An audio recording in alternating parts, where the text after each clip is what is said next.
The next thing we have to do is cut the crease, but I don't know what that means, so I can't show it to you. Maybe I should just end it all. What? What are you saying? What's going on? I'm just rehearsing my lines. Oh. Okay, yeah, I didn't realize that. Oh, did you think I was... Yeah, that was really jarring without context. Oh, that explains your reaction. It's all good now? Makes perfect sense. Okay, so I'm just gonna go in with Ivy. It's a glitter. Kind of works as a highlighter for me, I think. Maybe. I don't really know.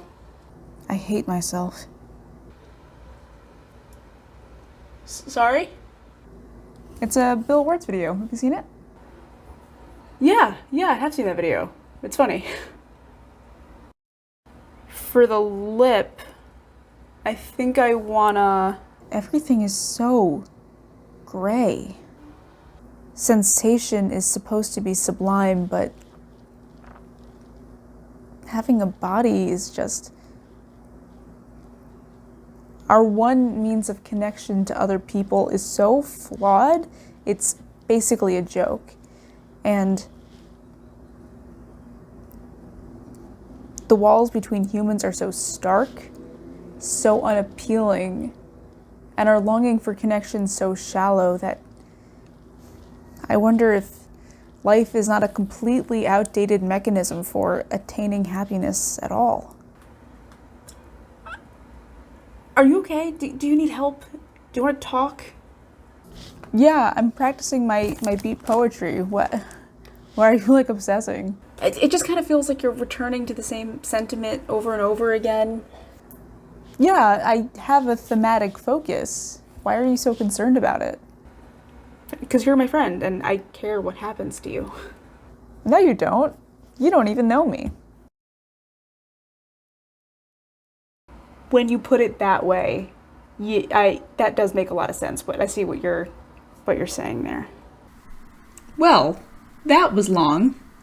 Bo Burnham struggled to be authentic while having seemingly a compulsive need to remind us that he is an entertainer, an overpaid member of the service industry, is really compelling to me.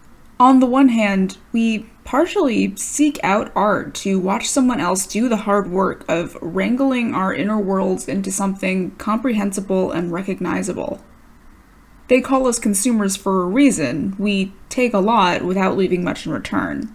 On the other hand, that little amount that we leave adds up for an artist as big as Bo Burnham. He was only able to sell the rights to 3 of his comedy specials because that's the kind of thing that Netflix wants to buy in order to get people to subscribe to their service. He's, rich, right? At least rich enough to own a tiny house that's only a few yards away from his big house. He and us have an uncomfortable symbiosis going on, and the more one of us takes from the other, the less worthy we feel. Well, capitalism is pretty fucking cucked, huh? I think the most interesting line in his 2021 special, Inside, occurs during the song Welcome to the Internet. I've been listening to this track over and over again, and I get a little shiver down my spine when I hear it. Your time is now, your insides out, honey, how you grew.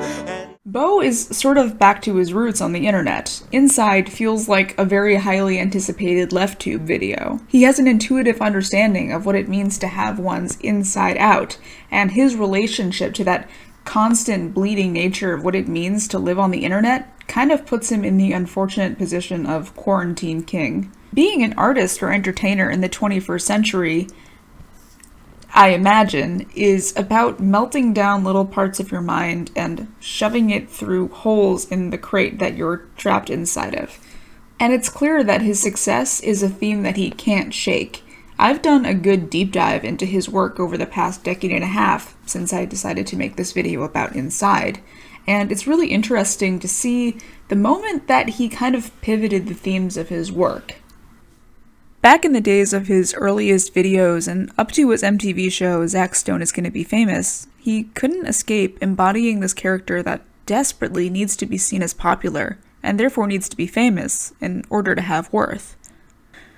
But beginning in What, and really taking center stage in Make Happy, is a need to temper that desire to be seen and to perform with the melancholic revelation that just being seen is empty. Expressing oneself always and forever is only half the goal, and putting yourself out there is only halfway towards connecting with another person, which isn't that the real goal? Inside feels like the perfect culmination of these ideas that he's been working with his entire career. It also just technically feels like the culmination of his career so far.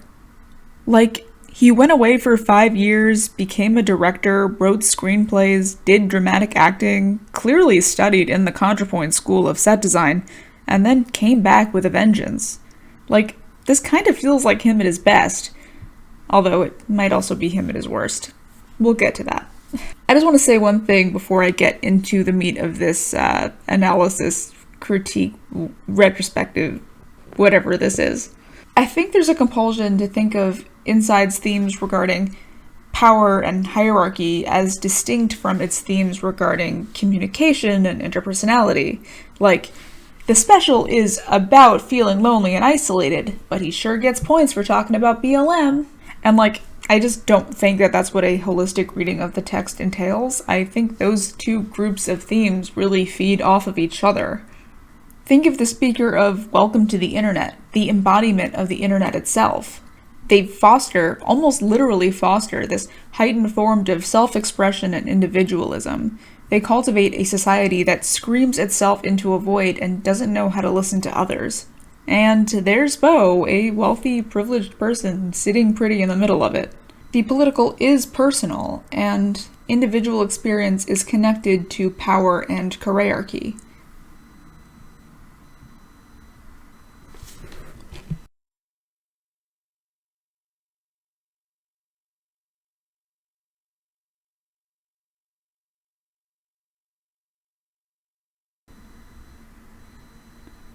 Hierarchy. Hierarchy. Hierarchy. Hierarchy. Hierarchy. Hierarchy. Hierarchy. Karyotype. Hierarchy. Karaoke. Hierarchy. Calliope. Hierarchy. What they said. So what I want to do here is consider what Inside has to say about the relationship between the micro and the macro. And I'm also going to touch on why Bo chose to, or was perhaps destined to, talk about these themes in Inside. While I don't think I can gain any kind of psychological profile on the man based on his public persona, not that I would want to even if I could, I still think that a public person's career can interact with themes on that macro level. So I'm going to talk about it, and I'm going to do so without stealing any of his gags or covering any of his songs, because that is cringe. That's an all-time low. Not Atlanta. If there's one thing that Bo Burnham wants you to know about the world, it's that it's terrible.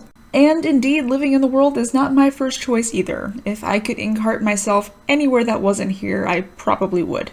But I don't think Bo is just reacting to, like, sociopolitics when he says that.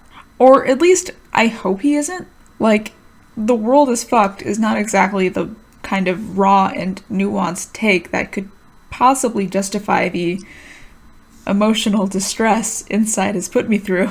Indeed, Inside has been ruinous for my mental health in all of the best ways. And, it hasn't been that because it's been stupid. It's been that because it's been smart. The world is fucked, but I think that Bo thinks that the world never stood a chance of being anything other than totally and completely fucked. Or at least I'm projecting that belief of mine onto him. Human beings are fucked creatures. We go around lonely all the time, only to be scared of interacting with other people. We need the help of other people to survive, but we also need to compete against them to survive. We need to protect against and dominate them in order to survive. And the exact same thing applies to the ecosystem. Reality just isn't a very wholesome place to live. And so we look down at our phones, we compete, we obfuscate, we evade, we talk past each other endlessly. There are infinite reasons that our insides reign over our lives. Generally speaking, Bo focuses on 3: capitalism, the internet, and the impending doom of our star-crossed species. Let's talk about those things now. As we know, the current wave of fascism is enabled by liberalism because liberals are more interested in protecting capitalism from socialism than protecting literally everyone else from the Nazis. And that's why we can't have a workers' revolution right now, fam. The fascists will win because they will get the tanks, and they will crush us. And based on our Twitter interactions right now, we might deserve it. Please vote. It's old hat, you get it. The song That's How the World Works is basically a critique of the liberal revulsion for engaging in systemic analysis, in a way that is not purely superficial. The song is effectively about epistemic justice. Sacco the Sockdem is not even allowed to speak their story without the human around to mediate their tone and eventually their speech. The human, who I have decided to name Power for the purposes of speaking about him, begins the segment by espousing what is essentially the good ideas rising to the top fallacy. It was a brilliant decision to convey this lie in the format of a segment that you might see on Mr. Rogers' Neighborhood. It's authoritative and oversimplified, and most importantly, it's easily consumable.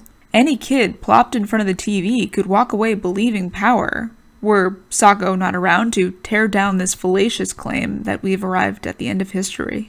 But think of what's happening here, beyond a brilliant critique of liberalism. Watch how Power reacts to Sacco. He's not interested in silencing Sacco in order to propagate his own material interests. Power is never afraid of Sacco saying what's on their mind. It's not the act of speaking that's punished. It's demanding to be heard. Power's effort to communicate with Sacco is motivated by optics, entertainment, genuine curiosity. But the motivation to end the conversation is driven by just this emotional, utter rejection of someone different. Being grabbed by the collar, demanded to be listened to, is really what the threat to Power's essence is in this moment. This isn't about you, so either get with it or get out of the fucking way. Watch your mouth, buddy. Remember who's on whose hand here. But that's what have you not been fucking listening? Confronted by the idea that his essence is built on the subjugation of another, he needs it to stop. There is a wall between them, not constructed by Power, but by their differing material interests. The moment Sacco jumps on the cage walls, really threatening to tear it down so real communication between classes can happen, the interests of Power shuts that shit down. I'm a pretty far-left person, and I'll admit to a little bit of mild frustration at some of the commentary that I've heard Bo Burnham and other people make of politics in the modern day. Because the culture's on fire. I get it. I really do get it. I'm saying, like, the worst fucking thing happened in the world 18 months ago that set the country on fire. So I get that we went, like, we need to, like, tear our culture down and look at every piece of it and go, how the fuck did it add up to this? So I do really get it. And like the friendly fire is not at all equivalent to the war that was started. At all. At all. Like, we're gonna actually say that, like, that fuckface that, I shouldn't be saying this stuff, but, like, that psycho is equivalent to, like, some clunky college students that are, like, saying their opinion a little too loudly. Like, those are equivalent things, is absolutely bonkers. When the shit happened, November 2016, I was like, it's over. It's over. And what you might be seeing is, like, it's over. It's Donald Trump. Are we forgetting that, like, I'll never get over that. I'll never get over that it's Donald Trump. I'm like, even the people, I'm like, yeah, I get it, like, yeah, like, snowflakes and you don't like her and Hillary. It's Donald Trump. Like, you're on board with Donald Trump. No, I'll take those arguments. Okay, yeah, maybe that should be less. It's Donald Trump. As horrible as Donald Trump was as president and continues to be after, Focusing on his personality takes away from what his presidency says about America as a whole. Progressives are winning.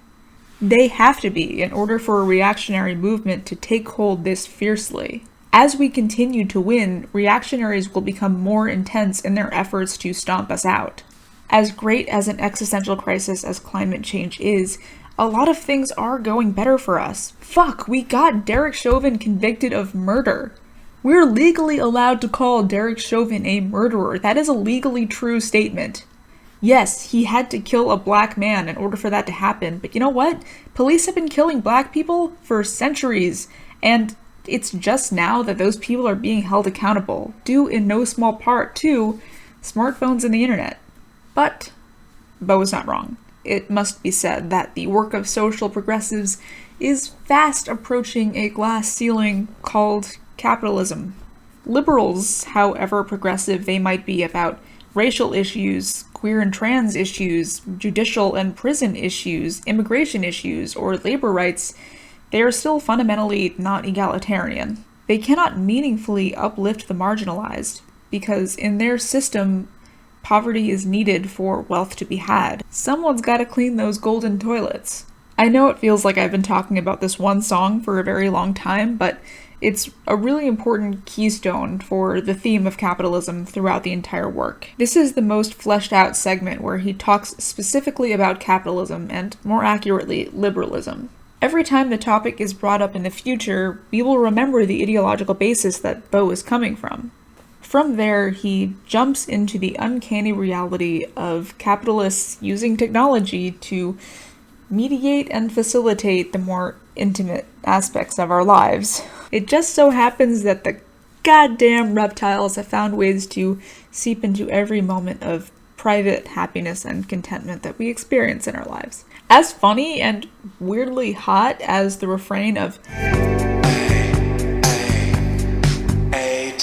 is in the song Sexting, it is really disquieting that these corporations are monitoring and facilitating sexual interactions. We're just sticking with this? This is what we're doing? Alright, cool.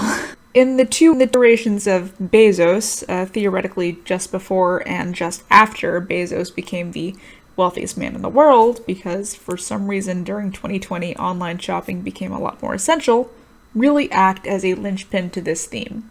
I don't think I realized that Jeffrey Bezos had the same sort of deific cult following that people like Elon Musk do, but I have no trouble believing it. And that's amazing, that we can recognize the incredible divide between people as a result of wealth, and rather than alienating the instigators of this rift, rather than rejecting the capitalist, we reify their superiority, trying to connect with them vertically, rather than forming unions and collectively mobilizing laterally. But, speaking of virtually mediated relationships, facilitated by and for the benefit of power, before anyone else can. And I think that, if I'm self-aware about being a douchebag. In some ways, the internet could have been a force for good in the fight against the bug-eyed salamanders. The revolution in Rojava is supported in no small part due to the internet. Derek Chauvin was convicted because of the internet. Is it any wonder then that the salamanders have moved in as forcefully and quickly as they have over the past 20 years? Bo talks about the internet in familiar ways, but in ways that I think lack the bite that a lot of people assume is there. There's an alarm going on outside. That's just kind of what happens here. There's nothing I can do about it. Bo has talked quite a bit, particularly in interviews about his film 8th Grade, about how the internet does tend to commodify the individual, wreak havoc on our attentiveness, and encourage the inflation of the ego while driving each other apart in the real world. But that doesn't mean that the interface is divorced from the real world. Indeed, as much as Bo protests that I'm not honest for a second up here. You only make art to express something that is authentically felt. Even if Bo spent the entire quarantine in rapturous glee, there would still be a part of him inside. Same goes for... It's so bad. It's so bad. Same goes for, say, white women on Instagram, many of whom portray their lives in stylistic ways that try to portray happiness, wisdom, success, quirkiness. But that creation of an easily consumable narrative doesn't make the sentiment less authentically felt. But, the authenticity does admittedly get drowned out in the constant deluge of authenticities, which, let's be real, some of them are more valuable than others. If you don't like being called cis, how do you think trans men like being called TIFs, Kimberly? It's wonderful to be able to lose yourself in the inner world of another person periodically, but we are being asked to be in everyone's worlds all of the time, and not for the simple pleasure of getting out of your own mind for a little bit and stepping into the world of another person and connecting with them for a bit, but for the purpose of using them as a rung in the ladder to promote your own platform. Bo Burnham kind of strangely seems to love that, or at least he finds it a compelling theme. White Woman's Instagram, confusingly acronymed as WWI, is not the scathing critique that a lot of people seem to assume it is. It's not shady or mean. It's not something you'd expect, like, Bill Hicks to write about women who wouldn't fuck him. It's really such a gentle song. All of the girls that apparently made up the majority of his audience back in 2013 mostly grew up to be white women of Instagram, and Bo clearly still cares about them, even if he has a few words of advice to offer. It's right after White Woman's Instagram that Bo does his first bit that's sort of a simulacrum of traditional stand-up. That's the part where he encourages people to Shut the fuck up. for like an hour. Remember that? In context, it feels like Bo is talking about bougie white women who post to Insta like every day. And it does sort of feel angry. Even if the whole bit is really funny, you do get a sense that he's tearing into the sick, twisted plague of people talking about their dead mothers online. But then, of course, he reminds us that he's the pot calling the kettle black. And I know you're thinking, you're not shutting the fuck up right now. And that's true, but... And that self-indictment reads as far more potent and seething than his critique of cottagecore femininity on Instagram, because self-awareness doesn't absolve anybody from anything. We'll get more into Bo's portrayal of his self-perception in a little bit, but for right now what I want to leave you with is the impression that Bo isn't directing criticism for the way the internet has changed us onto the people actually engaging with that change. White women on Instagram, NBs on Twitter, aging children on YouTube, we're all victims. We're art installations made so not by real conscious choice to be art installations in a gallery of Mark Zuckerberg's design. Yes, this is a continuation of his criticism of capitalism and perhaps liberalism too, if we want to make individual self-expression and extension of our understanding of individualism, but it's also far more than that. The internet is a place where the world makes sense, where the outlet for self-expression that we always wanted is given freely. When I was watching 8th grade, I was struck with this idea that Kayla, who is a 13-year-old child, is effectively beginning her career through a YouTube channel. I don't think it was irrelevant to the movie that the writer and director of it started their career on YouTube. What's more, that beginning of his career at a young age led to him being famous and therefore financially secure. Kayla, while not particularly successful, is attempting to start her career. Or at least that's what I thought. Like, regardless of her intention, content creator is a job in 2017. But maybe that's me projecting my millennial understanding of the internet onto this Zoomer's behavior.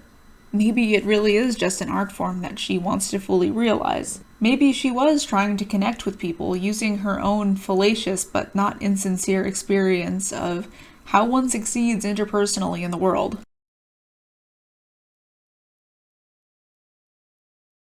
There's a sort of weird thing that I learned about Bo Burnham while researching this video. He's like really into sort of candid, amateurish, cringy videos on YouTube. I wonder what was the impulse this guy had to be like, I want to share this.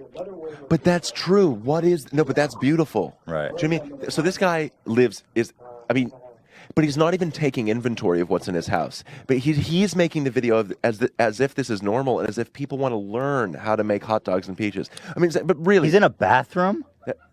no. But this is truly beautiful and so deeply sad and funny Holy and shit. tragic. So we're learning about his life, seeing all these. Oh, so the sausages are just actual fucking hot dogs. I love that he calls it sausage. He's feeling a little bourgeois today. But see, he's reaching for something. But he wants to teach us. He wants to share. It's beautiful. Yeah. It's beautiful. He's like, basically what it implies is that it took me a lot to be able to learn. I've learned the skill Yes. of cooking these hot dogs. Yeah. And I Sausages. think sausage. Sorry, don't mean to downplay the gourmetness of it. And he's blending peaches. But basically, I found this secret, this wonderful secret. Look at him cooking it. I'm sorry. But it's like, I can't explain it. This means a lot to me. This is beautiful. And Why have I not seen this? This is really something. why have I seen this? That's the real question. But not that we're just seeing it. We're seeing it through his POV. Yes, and like with his perspective, with his wants. It's incredible. To me, it's so cinematic and incredible. It's like some crazy, beautiful, like Harmony Korine. Like, it's just sad. See, now he's look. Whoa, that was Because like he started the wrong. Wait, his place was just about to burn down? Yeah, because he started the wrong. Because he was overreaching. He probably hasn't done this before. Oh, you think this is a new recipe? But he's trying to act like an. Just saying, but wouldn't the world be a better place if we watch this with love? Am I insane? He really seems to like being in someone else's space virtually, seeing their loose approximations of authenticity and sincerity. And first of all, like, I just kind of love that. It's one of those weird little things that makes me wish that I had that depth of character that he portrays on the H3 podcast. Like, considering the person in the room, thinking about why they want to be there talking about that thing. I think that's just a really cool way to spend your time. And I like sort of can't stop thinking about it. The internet is such a tragic place because we're all trying to be something that we don't truly understand ourselves to be, while begging people to suspend their disbelief long enough to just kind of go with us on that ride. Consider Inside, when Bo portrays a speak over ukulele music person.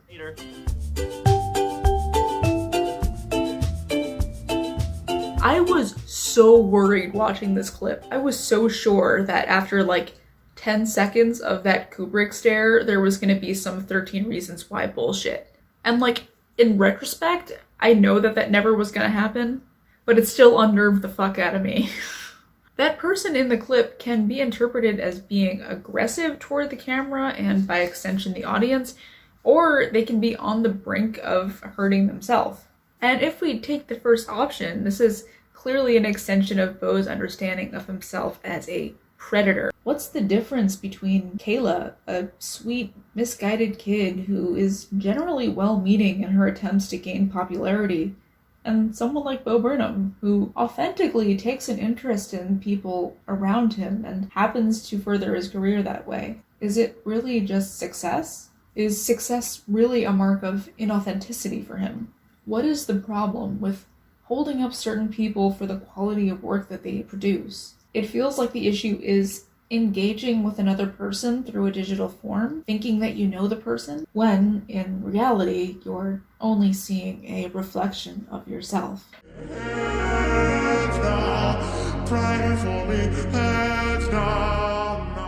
All Eyes on Me positions Bo as a sort of cult of personality figure, literally submerged and drowning in mirroring images of himself in front of an audience that he projects out of his own mind. His own face and form obscure him, layers of self simmering upon an ocean of loneliness. His movements and the breaks in his voice remind me of the mannerisms of one of my personal idols, Jim Morrison. If you know anything about Morrison, it's Probably not that he was an evocative lyricist with a literary flair for melding ironic and sincere poetry to confuse the audience about the level of intimacy we ought to feel with his lyrics. More likely, you know that he died alone in a bathtub at 27.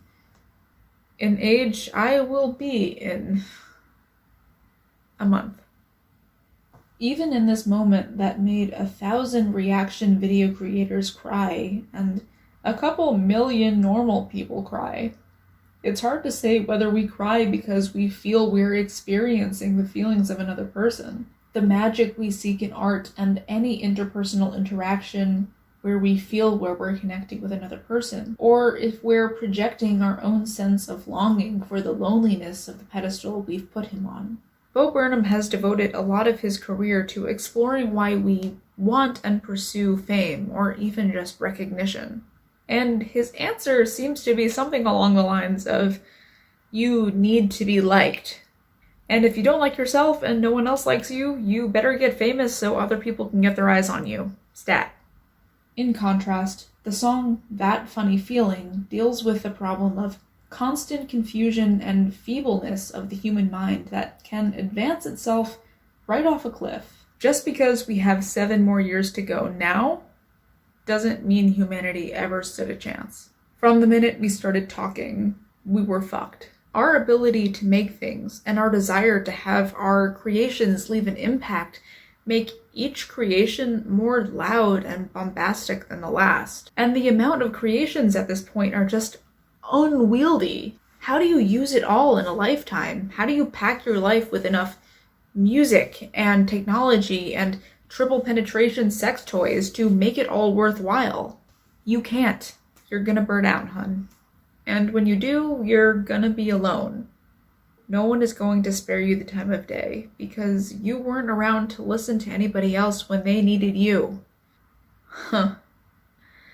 And here I am, going off on a completely indecipherable tangent. If you're here watching this video, you're probably doing it for one of 2 reasons. The first is that you're having trouble vocalizing the things you feel and have to say about a piece that really moved you and had a profound effect on you, or perhaps just a baffling effect on you, and you're shopping around trying to find someone who will hit the spot for you that you can't reach on your own.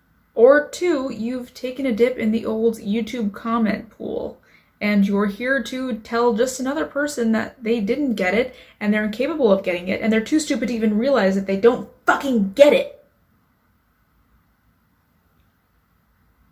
What you're not here to do is to watch someone else express themselves over a piece that had an effect on you. You know, YouTube content is getting bigger and badder and pretty fucking phenomenal. And I am here for it. I watch ContraPoints videos consisting of a pretty lady saying smart things to me in the dozens of times. Boots the house down, mama, yes, God. But even the good content creators with the good artwork don't generally talk about other art.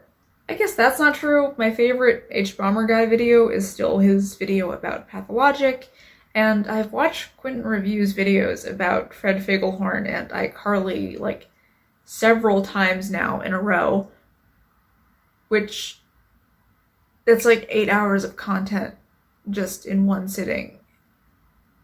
Oh God, is that what I've been doing with my time? But I seldom find that like good review content will involve the creator completely stripping the professional decorum of the video essay format. It's usually like a gentle, dispassionate recognition of the fact that an idea really spoke to them in a piece of art. I'm just asking for some basic fucking respect for this completely normal dude and his cool hobby that isn't weird at all! The videos that involve people just like taking a piece of art, running away with the themes and motifs, and assembling it in a confessional form so they can talk about their own lives is just, well, it's just.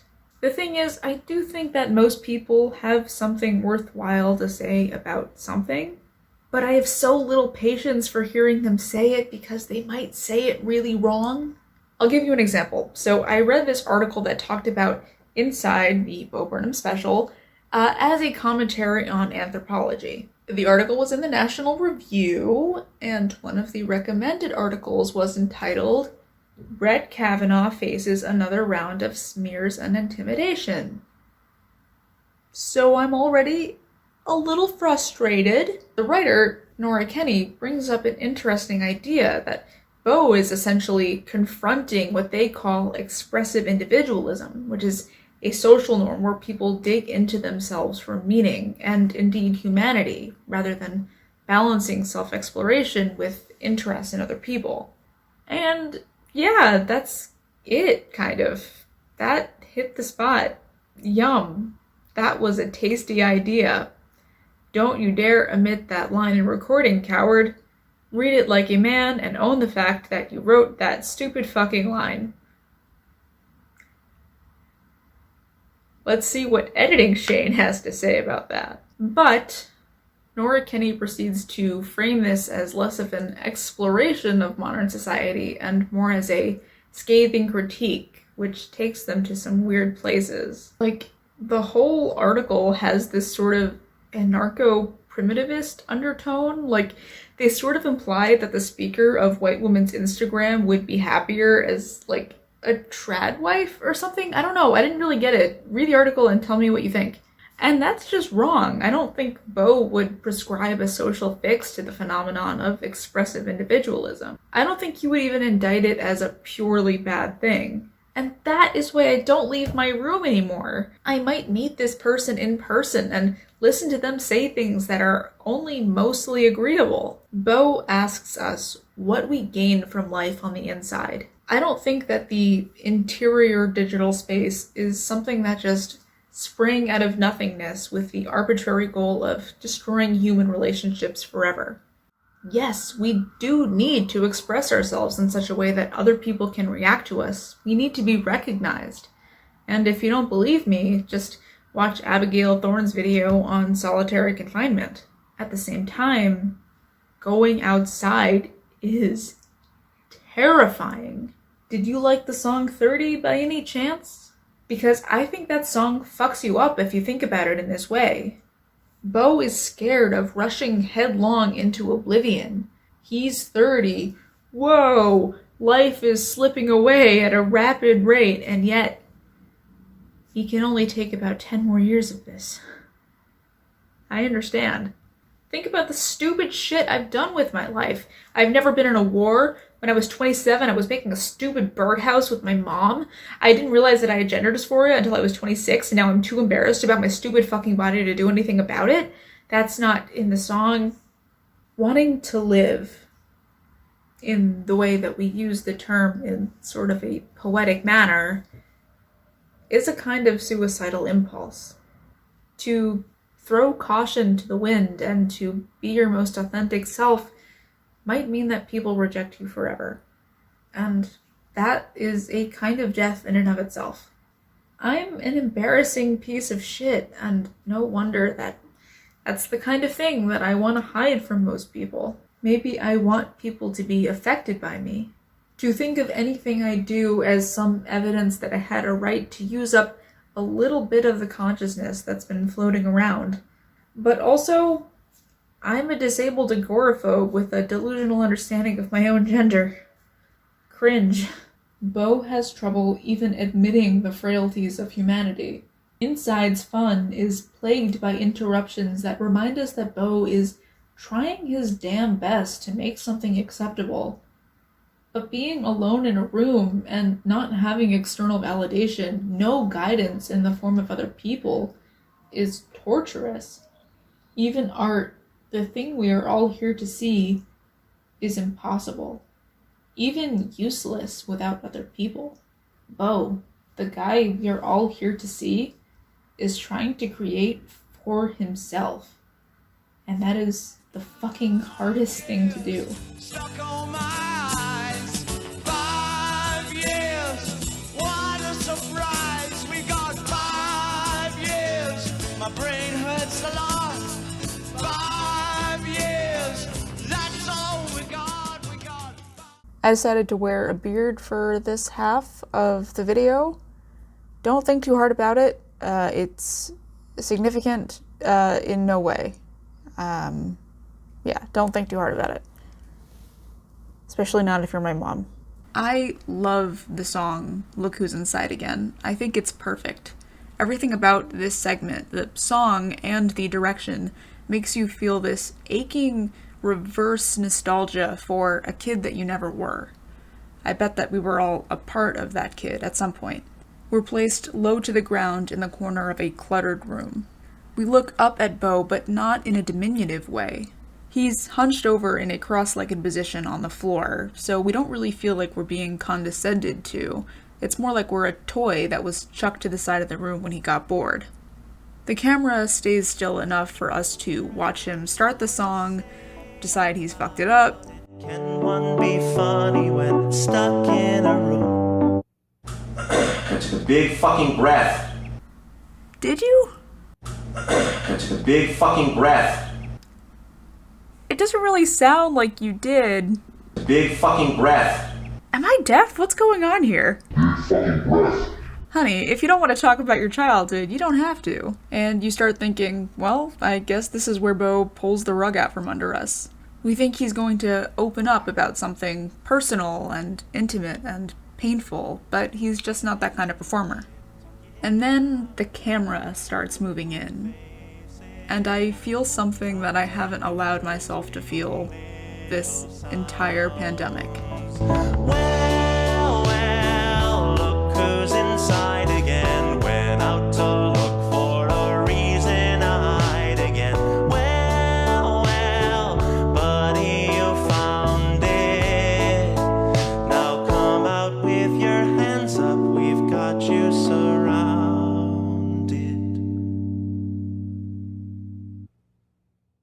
I don't know if that line hits you the way it hits me.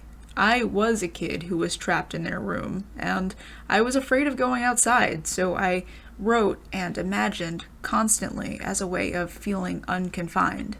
I still don't have, many friends. I'm not the total recluse I was in college, but by the time the pandemic rolled around, I was pretty much okay to not see people that regularly. I mean, there were material issues, and being able to go literally nowhere was a bit difficult, but I was fine with the very little social interaction I got on a regular basis.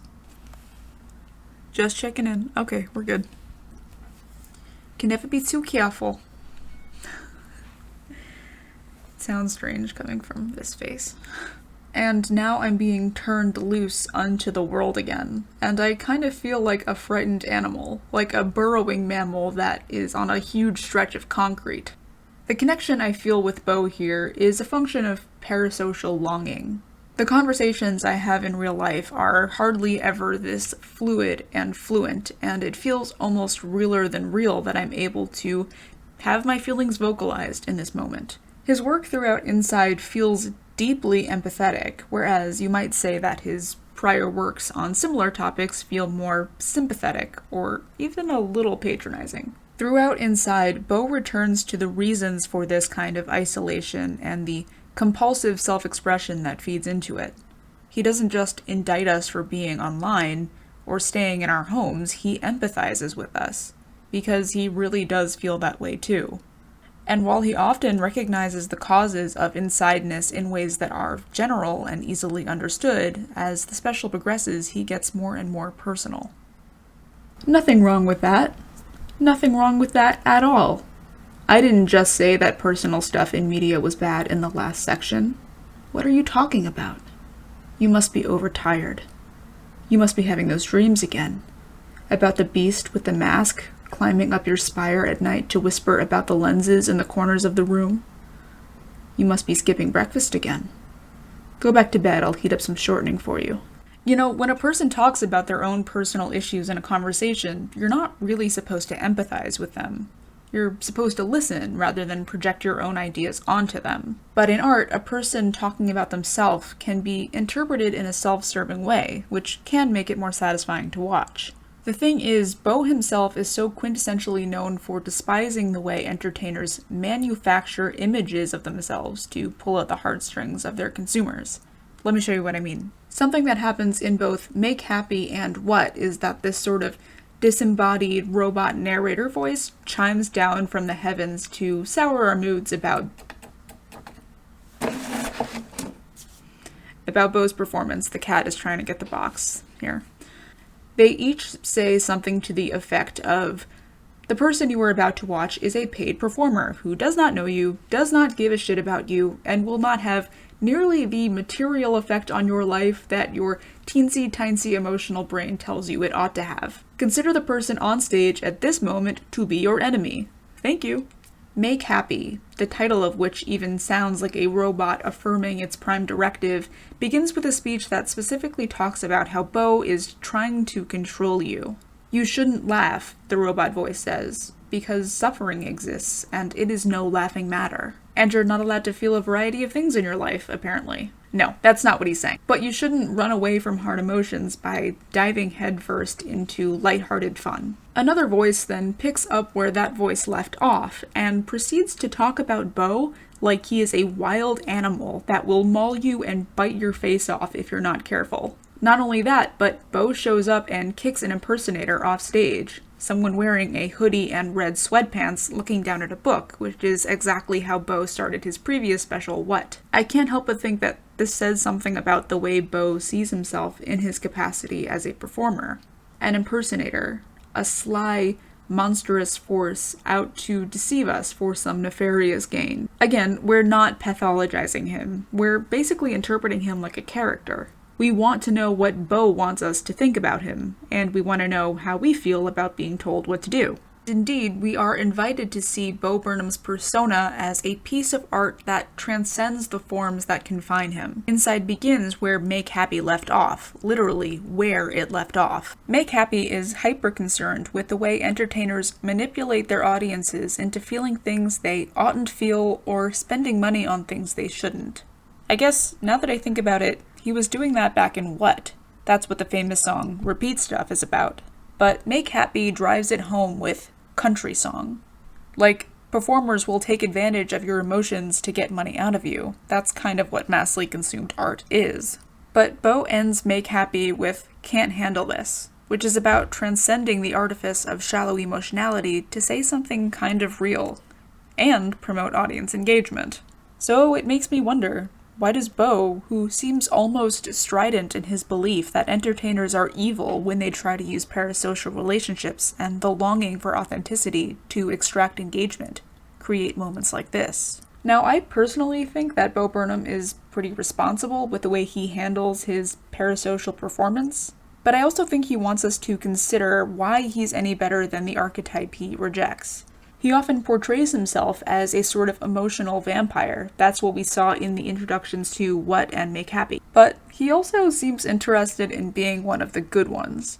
In his commentary about Repeat Stuff, he seems very clearly invested in the idea of himself as the protector of these poor, impressionable young girls who happen to make up a sizable amount of his demographic, and they just want to feel loved and beautiful, and he doesn't want them to be exploited. That seems sort of harmless, but then it kind of gets a little darker and sort of accuses these young pop artists of being part of this cycle where girls read magazines, feel terrible about themselves because it says, you know, you should be skinnier, you should be prettier. They feel terrible. And then these pop stars tell them that they're perfect and that they're beautiful in the songs. They buy the song. And then the pop stars on the cover of the magazines, they buy a magazine again. So they're like, and it's sort of just like this vicious cycle. And I basically like sort of imply that he's working for Satan or whatever. He can't help it. He's always going to want to control the way the audience perceives him. He does the same thing here in Inside. In the first few minutes of the special after content, we see all these little clips of Bo testing out lights and lenses, looking straight into or just to the side of the camera. And it's like he's saying, hey, here's all the shit I'm gonna do to control the way you perceive me for the next hour and a half. We're in his turf now. Or rather, we're in his turf again, but it's been a few years and he's way better at controlling us now. In the song Problematic, Bo, perhaps unwittingly, kind of implies that he's like beyond reproach. So first he grounds the song in facts of his life. I believe him when he says that he comes from a tiny town in Massachusetts and that he was a sheltered kid, and I already know that he started doing comedy when he was young. But then he goes on to imply that the most problematic thing he's ever done is wear an Aladdin costume at 17. And like, Dude, I've heard you use the F slur, like, so many times, and it doesn't make it better when you use it to refer to yourself, because you're clearly doing it in a self-deprecating way. By the way, please don't take this as a call to cancel Bo Burnham. Haven't you bastards taken enough from me already? Like, I kinda get where he's coming from with the use of the word, and I've certainly never heard him refer to a gay person as the F slur, but like, I just don't think we should be putting that bug in people's heads. I don't think we should be saying it any more than we say the T slur or the N slur. We don't want to create the impulse to say it casually, and we don't want to trigger people who associate the slur with physical, verbal, or sexual abuse. You get the idea. I don't think we should be using slurs without content warnings. Anyway, don't cancel Bo Burnham. All I'm saying here is that there is a clear effort to obfuscate facts that are inconvenient to his image. And I don't think this is lost on Bo. I think he specifically picked the Aladdin incident because it's small and frivolous. He's trying to demonstrate the thoughtless and offhanded way that many celebrities apologize after doing truly nasty shit. Again, the privileged person as the performer. If I'm gonna getcha, first I gotta fess up. I think Bo kinda wants to pretend that he's on the prole's side of the struggle, even though his material interests probably align more with those of the bourgeoisie. And I'm just gonna say it. I don't think he loves that for himself. I just I get that sense that he might not love it. But he was 16 when he started, so what's he gonna do? Work in a coal mine? There are no coal mines here. Yeah, it's a figure of speech. I spent a good week and a half after deciding to write this video absorbing a bunch of Bo's other material, as well as his interviews and things like that, to get ready for writing the script. Back in 2007, he was making jokes about being a loser who no one liked, but trying to pretend to be popular. And now he's talking about being a bougie man in the power majority that might not survive the revolution. Again, don't have the revolution. We can't do that now. This is not the time. His seething resentment with the way power has taken over media, particularly here on YouTube, is the greatest takeaway that I've gotten from his interviews. There's a reason he needs his work to be perfect. If he's gonna make something that he expects you to buy, it better be good. It better be quality. Otherwise, he doesn't think his work is worthy of buying. What, just because we like him, we should buy every single thing he makes? And that's great for me personally, because I think his work is usually mind-blowing and incredible. But I also recognize that the standard to be perfect every single time, particularly in contrast to the lazy, substandard work that dominates the majority of well-funded media, probably comes with its own set of professional woes. He can't get fired, but he also can't slack off, which is how I deal with being at work. Also, can I just say, in response to his interviews, I fucking hate when straight people talk about queer issues. Yeah, I don't know that this guy wants to give a blowjob that's like... Yes, he does. He just wants to feel dick in his mouth.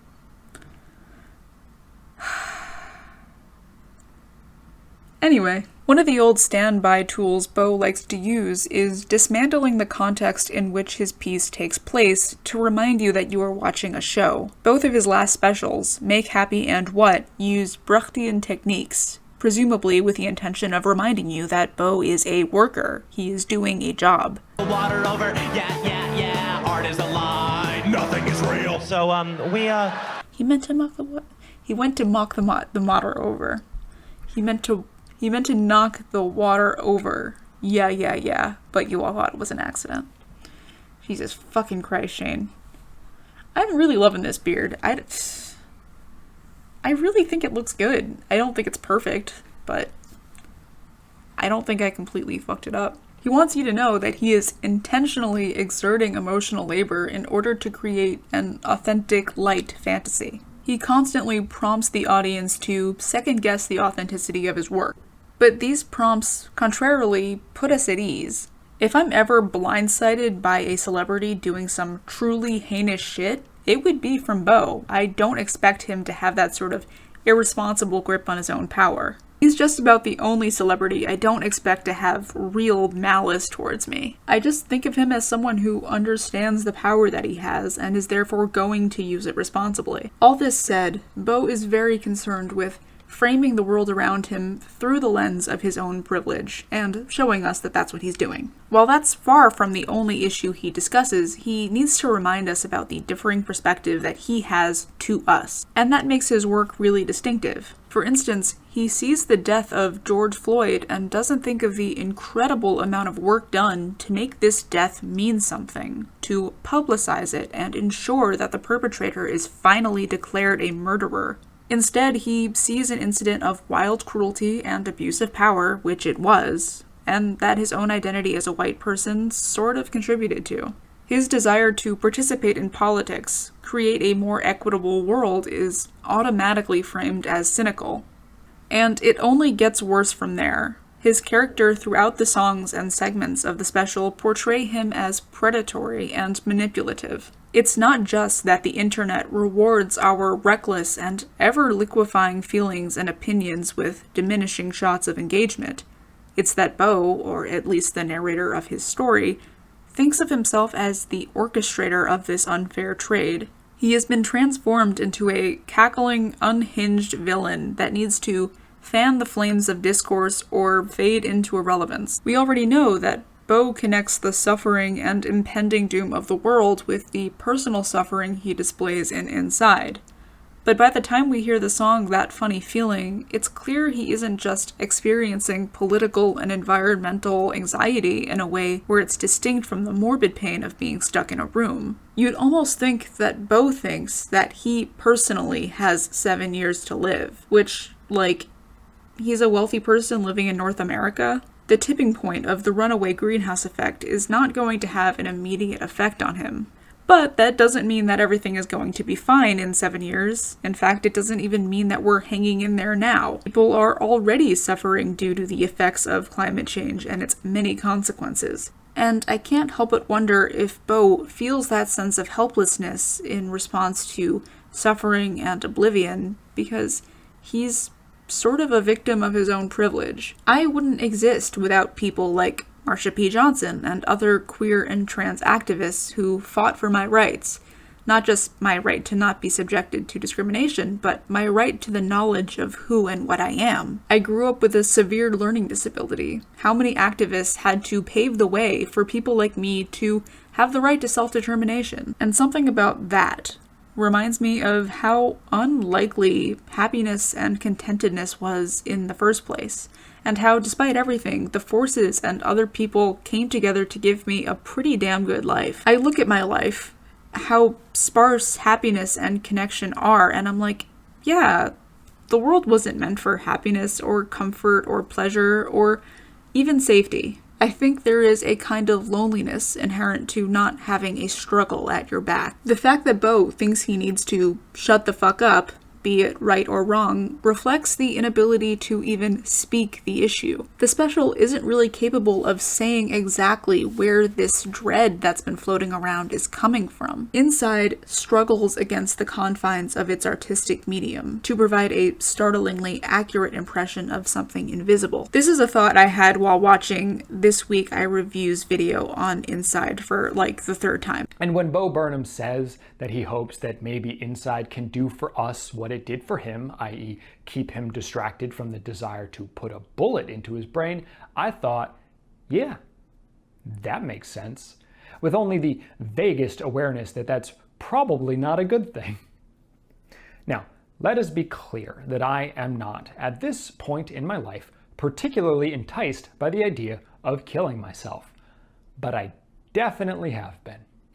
And so when I watch TikToks that joke about it or songs that croon about it or whatever else, it's like, duh, the world is fucked. How are you supposed to cope with it? An entire generation replaces the laugh cry emoji with a skull. That's how. It really occurred to me what the existential dread is for white cis-het men who don't literally think that manhood is being legislated out of existence might be. I think they seem to think that it's their job to protect the rest of us. They're one of the ones with power, right? Surely they can rub shoulders with the other powerful people or otherwise throw their weight around and protect us all. Somehow they should be able to use their immense power to fix everything. and they can't.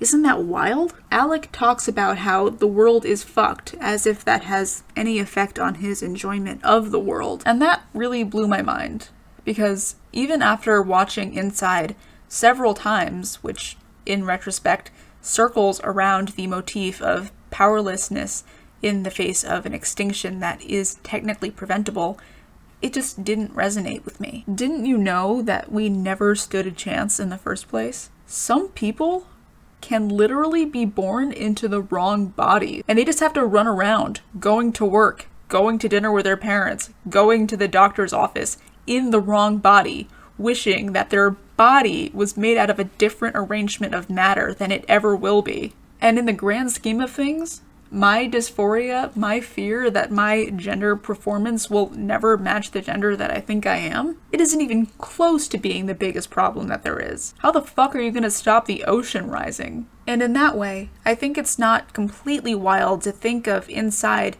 not just as a confessional, but as an apology. Not an apology to anyone in particular, certainly not to me, but as a roundabout way of expressing guilt and remorse. Guilt for having power, but remorse for being unable to fix the world with that power.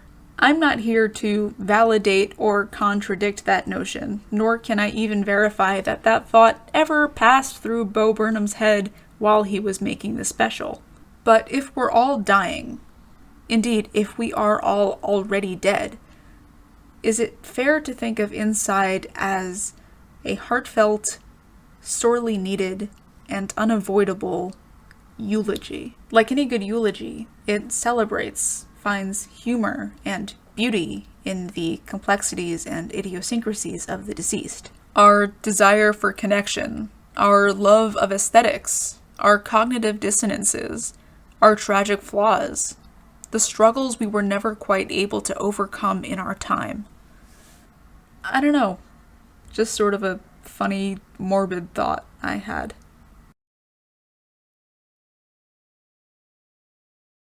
So what I initially planned to go here was this sort of impromptu, candid, authentic segment where I sort of get into why the question of performance and authenticity is so important to me as a trans person, as a person whose gender and gender performance are not always in alignment.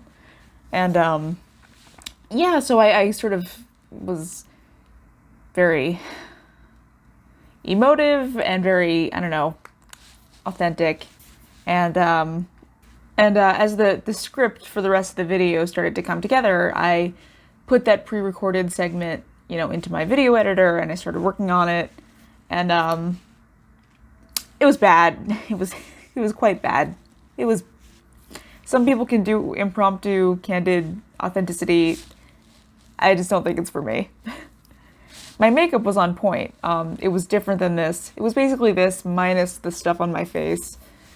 I'm very glad that I took the time to go through the rest of the video before I edited that segment, because I'm able to catch what I might have done, and I'm thankful that I did that. However, if that piqued your curiosity and you're interested in seeing my more intimate take on why the text, why Bo Burnham's Inside had such an effect on me, I wrote an entire Medium article about it like 2 months ago when the special first came out, and that kind of gets into the gender question a little bit more, and why it related to me on that level. So you can head on over there and read my emotive shit to your heart's content. I think basically if I had to summarize what I was trying to get at with that segment, it would just be that I think authenticity is always going to be encumbered by the restraints of performance. There is no way to experience authenticity without performance. That would just be like one person beaming their thoughts directly into that of another person. Like, that's just not possible. So you have two options. The first is that you could fret endlessly over whether your intentions are being perfectly and authentically transmitted into another person's mind by use of your words and artistic medium, or just relax, because no one wants to know what's going on inside your head with the amount of detail that you want to provide. As for me, I'm not a woman, and that's a very confusing thing for a lot of people to wrap their minds around as I'm learning. And in that way, I think I understand what it's like to desperately try to break through someone else's perceptions to show them the real me. I think Inside is concerned with wanting to give that full truth to someone, and wanting to receive understanding in return, but being unable to. There are plenty of trans people out there who could speak far more authoritatively about trying to overcome other people's preconceptions of you. In many ways, I don't really have the right to claim true virulent transphobia, because I just don't really have that experience. Just saying.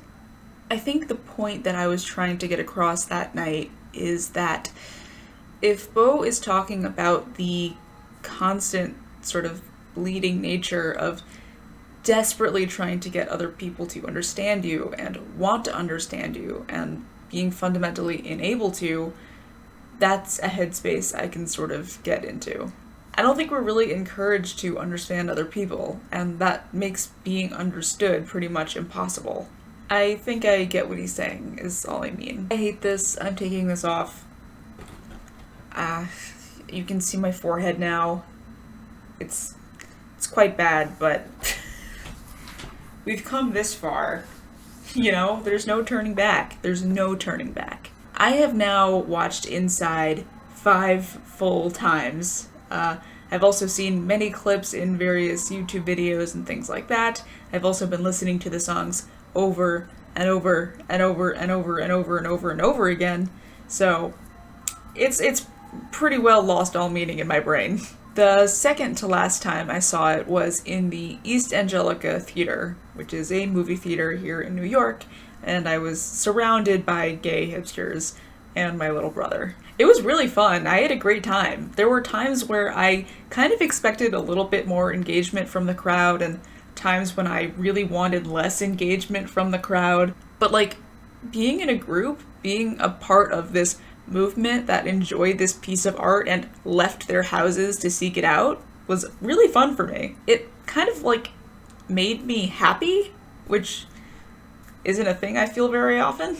So in my theater, the crowd was pretty lively from the beginning, but That's How the World Works got a huge applause, specifically when Sacco came out, because they're a socialist icon and I love them more than my own family.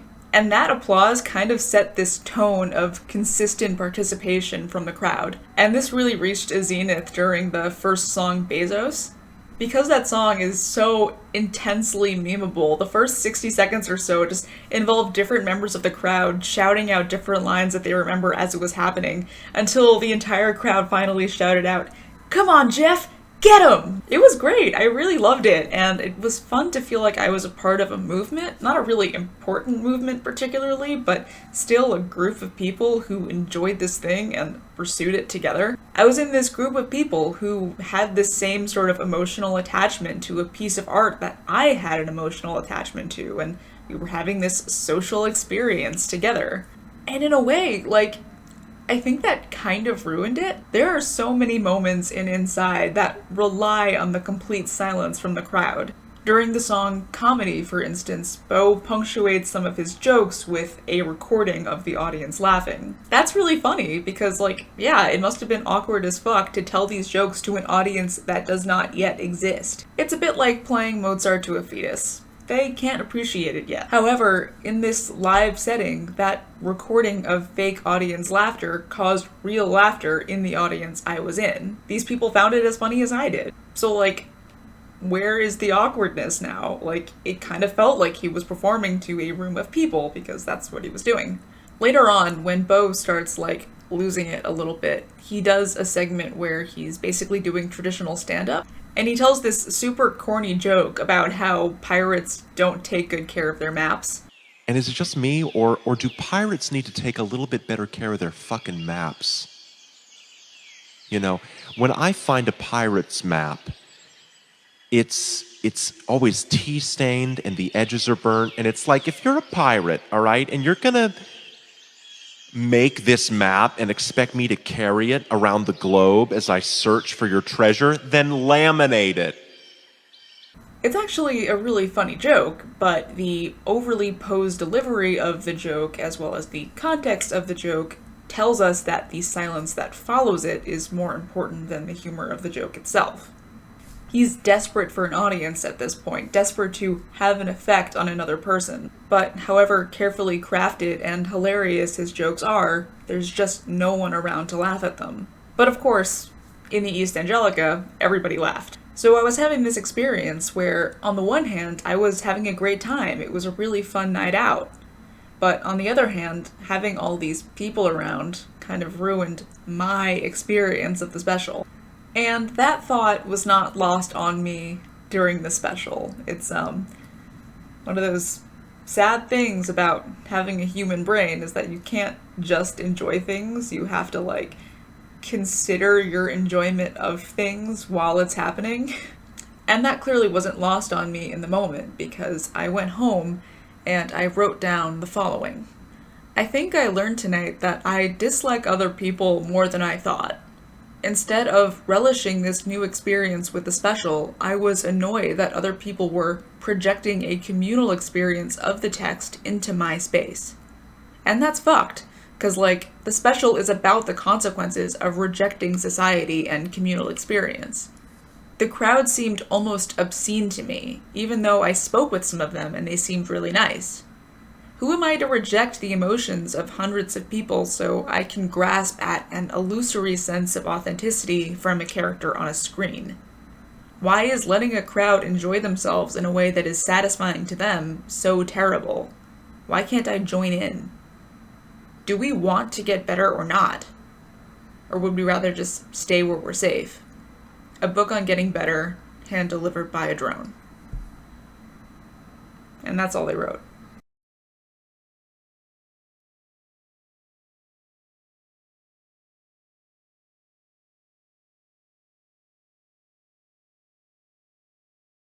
First thing is I want to thank my little brother Max. He's a very smart person, and he watched Inside with me 2 times, once being in the East Angelica. He's a very smart, erudite young man, and he talked through a lot of this material with me, so that really helped me get my brain juices flowing. Made that awkward. He's not just a really smart, empathetic person with an interest in talking through issues. He's also someone who knows how to engage with people on a level that I just kind of don't. And I think that enriched our conversations about Inside. So I don't think I would have gotten that level of depth without him to guide me there. I also just wanted to give a quick shout out to a channel called Elijah Lothamer. They posted a really fascinating video about Inside just a few days before I finished writing the script for this video, and I had sort of started editing the beginning of it. They talk about the similarities between Inside and Cabaret, which I haven't actually seen, but it seems like a very interesting play. Specifically, they talk about how these things talk about fascism, or rather, talk about not talking about fascism. It's really great, and if you enjoyed this video at all, or enjoyed Inside or Cabaret, I definitely recommend checking out that video. Thank you very much for watching this video. I appreciate it very much. And I'm gonna wash this shit off my face because Nick Tutorials is a great palette, but it was not meant for this, as you can see. Yeah, so see ya in the next one. Please subscribe if you would like to, and go to the Medium article. I'm tired.